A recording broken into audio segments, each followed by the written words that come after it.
Salve, salve, galera! Se ajeita aí, pega sua água ou seu café, porque hoje a gente vai viajar por um dos períodos mais insanos, imprevisíveis e politicamente explosivos da história brasileira. A história de como o Brasil se tornou independente não é só sobre o grito do Ipiranga, é sobre fuga de monarquia, guerras napoleônicas, disputas atlânticas, ideias liberais fervendo, ciúmes políticos, pressão internacional, comerciantes tretando e, claro, muita diplomacia, moderna antes mesmo de existir. Então, antes de começar, deixa o like, se inscreve no Diplomata Moderno e bora entender como o maior império da Europa da época atravessou o Atlântico e acabou gerando um país novo. Imagina a Europa no início do século XIX como uma partida de xadrez em modo hardcore. De um lado, Napoleão Bonaparte avançando como se fosse um download de 100 megas numa internet de 1 giga. Do outro, as potências tradicionais tentando sobreviver. A França domina tudo.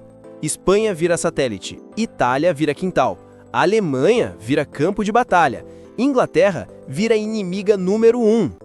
E adivinha qual país está bem no meio desse vendaval? Portugal. Mas Portugal tem um problema histórico. Depende da Inglaterra para sobreviver, depende do comércio atlântico para existir e depende de não irritar a França. Impossível agradar os dois. Napoleão manda: fecha os portos à Inglaterra. A Inglaterra responde: se fechar, a gente afunda a tua frota. Portugal olha para os dois lados e pensa: ok, dá para correr para o Brasil? E dá. Porque em 1807, 1808, acontece algo jamais visto antes. Uma monarquia europeia inteira abandona a Europa e transfere a sua sede para a América. Quando a família real chega no Rio de Janeiro, não é só uma visita. É a capital do Império Português mudando de endereço. Isso é um terremoto político. O Brasil deixa de ser colônia administrada à distância e vira diretamente a casa do rei. A cidade cresce, incha, recebe nobres, burocratas, embaixadores, comerciantes ingleses, negociantes americanos, militares portugueses, professores, médicos, artistas, cientistas. O Rio de Janeiro vira um mix de Lisboa, mais Havana, mais Salvador, mais Londres, tudo ao mesmo tempo. Do dia para a noite, o Brasil se transforma. Portos abertos, Tribunal Supremo, Banco do Brasil, a primeira versão, Biblioteca Real, academias militares, impressão pública, novas leis, tratados internacionais assinados no solo brasileiro. Nunca antes um território colonial tinha recebido tanta estrutura de Estado. Mas isso cria tensões gigantes. Portugueses recém-chegados se consideram superiores. Brasileiros antigos sentem o peso da presença real. Escravos sofrem com o aumento da demanda urbana. Comerciantes ingleses ganham privilégios. E a elite brasileira percebe que, opa, o Brasil está ganhando poder. O governo de Dom João no Brasil é ao mesmo tempo transformador e contraditório. Transformador porque ele moderniza tudo que toca. Fortalece portos, cria tribunais, impulsiona comércio, organiza o território, estimula fazendeiros e comerciantes, abre estradas, incentiva manufaturas. A máquina administrativa do Brasil nunca foi tão ativa. Contraditório porque Dom João tenta agradar todo mundo: brasileiros, portugueses, ingleses, militares, comerciantes, burocratas e ele mesmo, claro. Ele expande o Estado, mas mantém estruturas coloniais, como escravidão fortalecida, controle da metrópole, impostos altos, favoritismo português. A elite brasileira cresce economicamente, mas quer mais autonomia. E começa a surgir a pergunta: se o rei está aqui, por que o Brasil continua sendo colônia? Enquanto isso, o mundo está mudando. Iluminismo, Revolução Francesa, Revolução Americana, ideias de liberdade circulam como memes virais. Chegam ao Brasil por livros contrabandeados, viajantes, universidades europeias, diplomatas, negociantes, comerciantes, padres ilustrados, militares formados na Europa. Aqui, essas ideias florescem, mas de um jeito à brasileira. A elite apoia a liberdade econômica, defende limites ao rei, quer mais participação política, mas mantém a escravidão, rejeita a igualdade plena, controla o voto. Ou seja, é um liberalismo seletivo, mas é combustível suficiente para movimentos como Conjuração Mineira, Conjuração Baiana e Insurreição Pernambucana de 1817. São sinais de que o Brasil está acordando. Agora chegamos ao ponto crítico. Em Portugal, cansado de crise, domínio inglês e saudade da antiga ordem, estoura a Revolução Liberal do Porto.